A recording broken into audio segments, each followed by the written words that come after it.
Rəşad Abdullayev 1988-ci il sentyabrın 14-də Cəlilabad rayonunun Göytəpə şəhərində anadan olub. 2016-cı il aprelin 1-dən 2-sinə ötən gecədən başlayaraq Azərbaycan və Ermənistan silahlı qüvvələrinin bölmələri arasında cəbhənin Tərtər və Cəbrayıl-Füzuli istiqamətlərində şiddətli döyüşlər başlamışdı. Tarixi aprel döyüşləri olaraq yazılan döyüşlər zamanı Rəşad Abdullayev en sayılı hərbi hissənin komandir müavini kimi döyüşlərdə yaxından savaşıb. Belə ki, o, döyüş başlayandan bitənə qədər mühasirədə olsa belə, mühasirədən çıxmağı bacarmış Ermənistan ordusunun zabit əskər heyətini məhv etmişdi.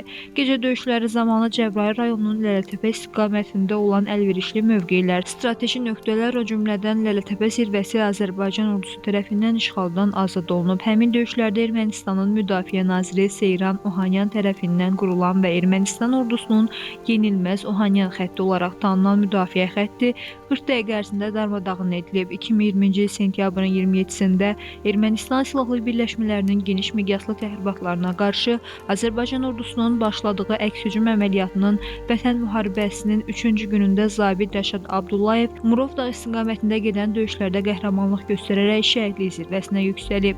Oktyabrın 2-sində doğulduğu doğma yurdda Göytəpə şəhər qəbirstanlığında dəfn olunub. Azərbaycan Respublikasının müstəqilliyinin, ərazi bütövlüyünün qorunub saxlanılmasında xüsusi xidmətlərinə, xidməti vəzifələrini və hərbi hissənin qarşısına qoyulmuş tapşırıqları yerinə yetirərkən fərqləndiyinə görə baş leytenant Rəşad Abdullayev Prezident İlham Əliyevin sərəncamlarına əsasən hərbi xidmətlərə görə, vətən uğrunda Kəlbəcərin azad olunmasına görə və Xocavəndin azad olunmasına görə medalları ilə təltif edilib. O, eyni zamanda Azərbaycanın ərazi bütövlüyünün bərpa edilməsində xüsusi xidmətlərinə və işğal olunmuş ərazilərin azad olunması zamanı düşmənin məhv edilməsi üzrə qarşıya qoyulmuş döyüş tapşırığını yerinə yetirən zaman göstərdiyi qəhrəmanlıq nümunəsinə görə, həmçinin hərbi qulluq vəzifəsini yerinə yetirən zaman igidliyin və mərdliyin nümayiş etdirilməsinə görə Azərbaycan Prezidenti İlham Əliyevin sərəncamına əsasən Rəşad Abdullayevə ölümündən sonra Vətən müharibəsi qəhrəmanı adı verilib.